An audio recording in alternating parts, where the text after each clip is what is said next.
wrap all that up. It was, Steve and Herobrine are dealt with. They're gone. The villains all spread out. Alex left. So the animators are back to animating. The story itself has kind of moved on. That being said, I do have ideas for what could happen in Animation Life 3. But instead, what I'll be working on is Songs of War. And if you've been following my updates, that is the big original series I've been working on for a long time. So now you know what happens. Animation Life 1 and 2, that's it. Potentially 3. But if Animation Life 3 happens, it won't be for at least a good year or so, because I'll be working on Songs of War. And you know about the ending now. Steve was Herobrine, they're the same person. They kind of dealt with each other, or more so dealt with himself. And now let's start looking into some of the more technical stuff. Or just kind of commentary. So starting from the beginning, one thing you'll notice is that obviously I wanted to start this one with a kind of a big hook, like I like to do, kind of the beginning of Skywars Mega. This cuts right in. The Hypixel lobby is under attack by all the villains. And it's a good way to kind of hook the viewer. And then we back up in time before that, and it kind of leads you back up to, how we got there. So if we go into the scene, there's nothing too exciting here, nothing I haven't really done before. I did have another kind of debris physics thing with the Hypixel logo falling down. And that was one thing that was obviously symbolic that Hypixel was kind of being destroyed and attacked. So I did the same thing as in Skywars or whatever, where just a bunch of blocks that have physics, comes through, smashes them down, they fall on the ground. The smoke I did here, I actually used the same smoke I used for Null, where it's just like the little particles of smoke, rather than actually doing the smoke simulation like I did back in the Skywars Mega Explosion. The smoke particles seem to work just easier. I'm able to kind of see how they're doing a lot quicker. The beam was kind of fun to work with. This was just something I kind of imagined. You don't really see it in the viewport, it's just solid white.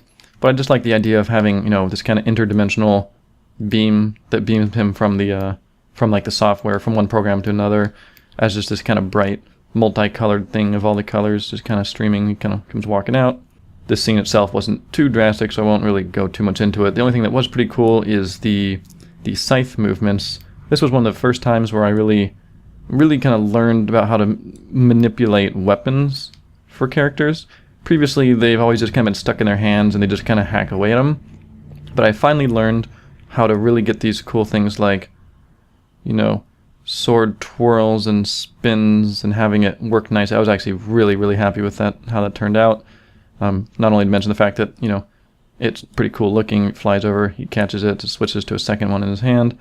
But the main trick, for those of you curious, was that if I go in here and look at the rotation, it was the rotation order really, really matters when you're doing weapon stuff. For example, you see how the scythe has this Z-axis kind of poking out of it, the blue one. If I rotate around the Z, that's what makes it, spin as if it was spinning around. So what I had to do, I had to change it so that the Z-axis was first. By default, I think it was XYZ. I made it ZYX. And as soon as I switched to that, like everything just kind of cleared up when I wanted to have things spinning around, and even just this, even just the scythe flying over him, that had to also be ZYX in order to make it kind of fly and spin nicely. So it ended up really kind of helping me do these kind of scenes like that. I never would have been able to do that without fixing that rotation order. So then we meet all the villains. The fire is pink for some reason in the scene, but it's fine when you render it. Gets hit by the Wither Skull and knocked out. So then we get kind of where it catches back up, showing what's going to happen since Animation Life 1. Nice pretty shot of the world. And another little minor thing that you might notice if you had a keen eye is I'd always found that my kind of outdoor vegetation scenes were a little bit just kind of flat and stale. So in this scene I played around and I actually added these little bits of kind of noise of different kind of shades of green. If you look straight down, you'll notice it the most. It's not just solid green everywhere. It kind of has like grass that's a little more green and grass that's a little more dry. And I did the same thing on the leaves. You can see even the leaves kind of have this multiple color. And it really just helped make everything look a little more natural and diverse. And then of course, Arby gives Steve some pizzas, which is obviously my little joke thing, because I love pizza, so of course I give Steve pizza. Also, if you've ever been wondering about this Gungeoneer thing, this is an old Halo joke. In an old series we made, we had a company called Gungeoneer's Pizza. Oh, I even noticed also, there's leaves falling from trees, very subtly, you can see in the background. Only really this one scene, there's leaves kind of drifting down the background, just more little things to make this scene feel kind of alive. So of course one of the main focuses of Animation Life 2 was that it was now moving onto the servers. In Animation Life 1, Herobrine just simply attacked, my computer, and that was it.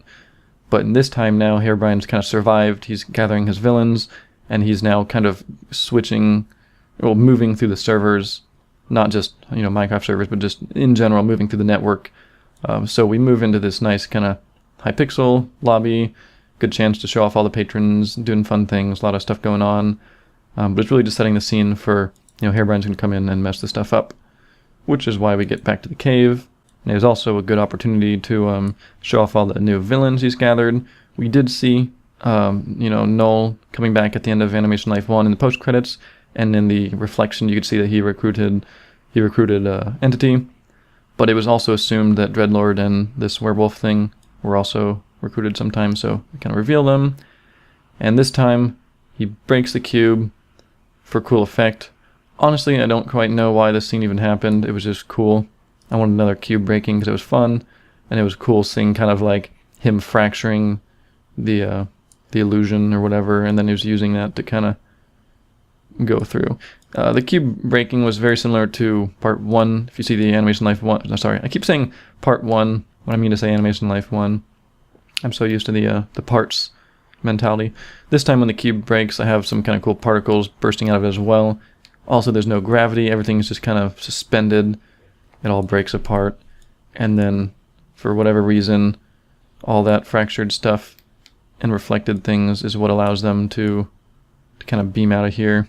So they all gather up, and Herobrine kind of beams them into the server. So the only thing really interesting, technically in this scene, was just kind of the particles. Funnily enough, this was actually a particle simulation that I just one day randomly been playing around with about almost a year ago now. I made this really cool simulation where they spirals out, and then after a certain amount of distance, it kind of stops, and then it just kind of drifts vertically, kind of like water almost. And I thought it was really, really cool, so I saved the scene. And then when I was doing this scene, I was like, I need some cool effect before they come teleporting in. And I was like, oh yeah, I have that old, weird particles thing I did. So I ended up just reusing that. It looks very cool in the viewport. I actually wish I could have gotten more shots of this. It almost looks like just kind of weird watery stuff. But again, it's just particles, fields. I think I have some sort of dampening field with a radius. So that way, right here, let's see what field this is. I don't know what this is.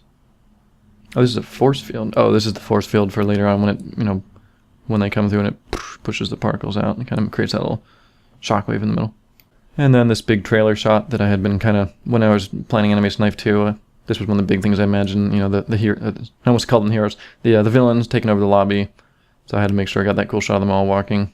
I don't know why villains always walk. They never really seem like they're in a hurry. This was kind of fun to do, having all the zombies come out. This was a thing I kind of thought of kind of last minute. I figured it'd be cool to not just have the zombies kind of appear, have them kind of like breaking out of the ground like actual zombies. And then of course Entity goes straight towards the mystery man or whatever, the delivery man, because in Mystery Warfare, delivery man was who eventually kind of somewhat took out Entity.